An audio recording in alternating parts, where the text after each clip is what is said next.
தெரியுமானவர்களே, ஆண்டவரிடம் திரும்பி வருதல் என்பது வெற்றி என்ற வாசலிலே கால் வைப்பதை குறிக்கிறது. ஆண்டவரிடம் திரும்பி வருதல் என்பது வெற்றி என்ற வாசலிலே தடம் பதிப்பதை குறிக்கிறது. வெற்றி என்ற வாயில் நுழைகிறது. திரும்பி வருவோம், ஆண்டவரிடம் திரும்பி வருவோம். ஒரு ஃபாதர் பகிர்ந்து கொண்டார், உங்களோடு பகிர்ந்து கொள்கிறேன். ஒரு முறை தியானத்தில் இருக்கிறபோது ஒரு அம்மா அந்த ஃபாதரை தேடி வராங்க. நான் இல்லை, வேற ஒரு ஃபாதர் தேடி வரேன். வருகிற பொழுது அந்த தாய் சொல்கிறாரு, கடவுள் ஏன் எவ்வளவு சோதிக்கிறாரு தெரியல, நிறைய கஷ்டங்களை கடவுள் கொடுத்துட்டு இருக்காரு அப்படின்னு. அப்ப என்ன போது அந்த கஷ்டம் தான் சொல்றாங்க. அதற்கு ஃபாதருக்கு சில தீர்வுகளை சொல்றாங்க. அதன் பிறகு அவர் முதல் சொல்மா இருப்பதை பார்க்கிறார். ஃபாதர் சொல்றாரு, என்னம்மா இன்னும் ஏதோ ஒண்ணு இருக்கு, நீங்க சொல்ல மாட்டீங்க. இல்ல ஃபாதர், நாங்க அபார்ஷன் பண்ணிட்டோம் ஒரு முறை. ஆனால் அந்த அபார்ஷன் பண்ணிட்டோம், அந்த பாவம் எங்களை துரத்தி கொண்டே இருக்கிறது, ஆண்டவர் எங்களை தண்டித்துக் கொண்டே இருக்கிறார் அப்படின்னு சொல்றாங்க. ஃபாதர் கேட்கிறார், நீங்க பாவ சங்கீதம் போனீங்களா? அதுல ஏராளமான முறை போயிடையா? 100 முறை சென்று விட்டோம் ஃபாதர். ஆனாலும் எங்களுக்கு அந்த பாவம் துரத்தி கொண்டே இருக்கிறது, எங்க பிசினஸ் எதுவும் சரியா வரல, எங்க வீட்டுல ஒரே பிரச்சனையா இருக்கு. அம்மா, நீங்க படிச்சாலே நன்றாய் புரிந்து கொள்ளுங்க.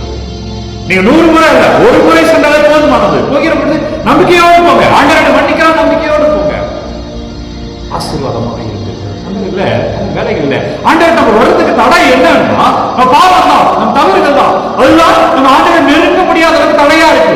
எனவே ஆண்டவரோடு திரும்பி வருவோம். அதுதான் ஆண்டவரோடு திரும்பி வாருங்கள். இப்படி ஊதாரி மகன் அவன் போனது கூட தப்பு கிடையாது. ஏதோ தவறான உறவுகளோடு அவன் ஊதாரி மகனாக மாறி ஊதாரித்தனமா போயிட்டான். ஆனா ஆசீர்வாதம் எங்கிருந்தது என்றால், எங்கள் ஊதாரி மகன் சிறந்த மகனாய் மாறுகிறான் என்றால் அவன் திரும்பி தந்தையிடம் வருகிறான். நம்முடைய தந்தையிடம் வாங்க, பாவ சங்கீதம் போங்க. பாவ சங்கீதம் சொல்கிறேன் பாருங்க.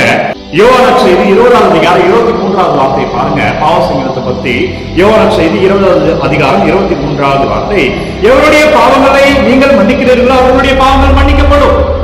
இதுக்கு முந்தைய வசனம் 22ஆவது வார்த்தை யோவான் செய்தி 20:22, இதை சொன்ன பின் அவர்கள் மேல் ஊதி தூய ஆவியை பெற்றுக் கொள்ளுங்கள். அது சொன்ன பிறகு தூய ஆவியை கொடுத்த பிறகு ஆண்டவர் சொல்கிறார், நீங்கள் எவருடைய பாவங்களை மன்னிக்கிறீர்களோ அவைகள் மன்னிக்கப்படும், எவருடைய பாவங்களை மன்னியாக இருப்பீர்களோ அவைகள் மன்னிக்கப்படா. பாவ சங்கீதம் தான் மன்னிப்பு. நம்ம வச்சுக்கோங்க, திருச்சபை இந்த மேன்மையான அருட்சாதத்தை தருகிறது. தவக்காலத்துல பாவ சங்கீதத்துக்கு போங்க.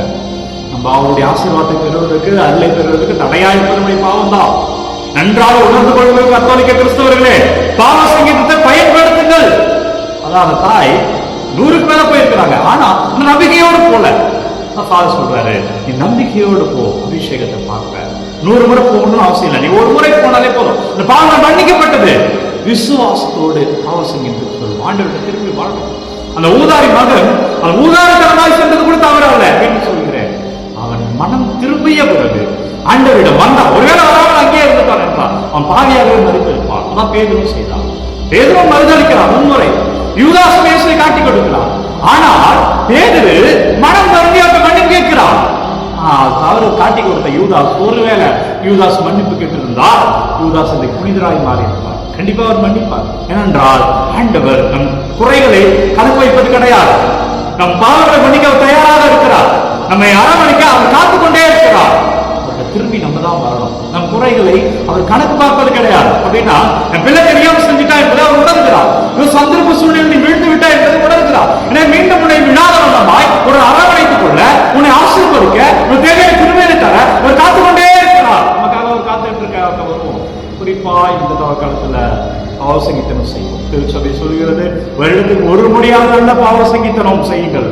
அன்பர்களே, எல்லா ஆலயங்களிலும் தியானங்கள் நடைபெற்றுக் கொண்டிருக்கின்றன. எல்லா ஆலயங்களும் கடந்த ஞாயிற்றுக்கிழமை என்னுடைய தனிகை பொதுவாக அலைக்கில தியானம் நடைபெற்றது. அலைக்ஸ் அவர்கள் வருகின்றார்கள்.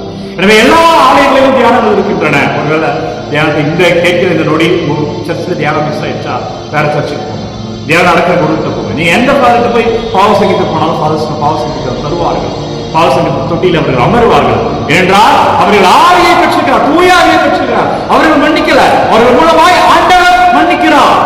அவர்கள் அந்த அப்சல்யூஷன் பிரேயர் சொல்லுகிற பொழுது, மன்னிப்பு ஜெபத்தை சொல்லுகிற பொழுது ஆண்டவர் அவர்களுக்கு ஆசீர்வாதத்தை அவர்கள் மூலமாக மீது பொழிந்து கொண்டிருக்கிறார். பயன்படுத்துவோம், திரும்பி வருவோம் என்று சொல்கிறேன். நம்முடைய ஆசீர்வாதத்துக்கு தடை நம்முடைய பாவங்களே, நாம் செய்த குறைகளே. அதை நீக்கினோமே ஆனால் ஒரு ஆசீர்வாதம் சொந்தமா ஆகும்.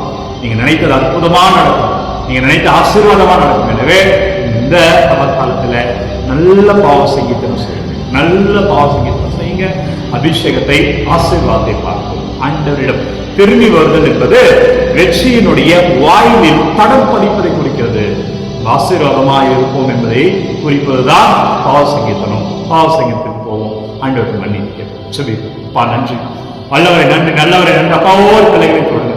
ஆண்டவரே, நீங்க ஆசீர்வதிங்க ராஜா. இயேசுவின் பெயரால் ஒவ்வொரு பிள்ளைகளையும் ஆசீர்வதிக்கிறாங்க. ஒவ்வொரு பிள்ளைகளும் ஆசீர்வாதமாக இருப்பாங்க. என்னவெல்லாம் எண்ணப்பொருள் அனுப்பி கொண்டிருக்கிறாங்க, என்னவெல்லாம் ஜபத்தை கேட்கிறாங்க பார்த்து வைக்கிறேன். நீங்க தொடுங்க, நீங்க வழிநடத்துங்கப்பா, நீங்க ஆசீர்வதிங்க. வல்லமையான இறைக்கிருபையில் அபிஷேகத்தை காண்பீர்கள். வல்லமையான இறைக்கிருபையில் ஆசீர்வாதத்தை காண்பீர்கள். இயேசு கிறிஸ்துவின் பெயரால் வல்லமையோடு வாழ்வீர்கள். ஆண்டவரிடம் திரும்பி வருவோம். ஆசீர்வாதம் நம்மதாய். அன்பர்களே, ஒவ்வொரு நாளும் விடிய காலை 3 மணிக்கு இந்த ஆராதனை வழியாக வழங்கி கொண்டிருக்கிறேன். நீங்க நேரடியாக சென்று பார்க்கலாம். யார் தேவை என்று நினைக்கிறீங்களோ அவங்களோட பகிர்ந்து கொள்ளுங்க. கமெண்ட் எல்லாம் நீங்க உங்களுடைய தேவைகள் எல்லாம் கமெண்ட்ல அனுப்புங்க. உங்களுக்காக நான் தொடர்ந்து சொல்லிக்கிறேன். Take care. எல்லாம் வல்ல இறைவன், தந்தை, மகன், தூய ஆவியார் உங்கள் அனைவரும் நிறைவாய் ஆசீர்வதிப்பாராக. ஆண்டவர் இயேசு சாமியின் பெயரில் இன்றைக்கு மகிழ்ச்சியாய் வாழ்வீர்கள்.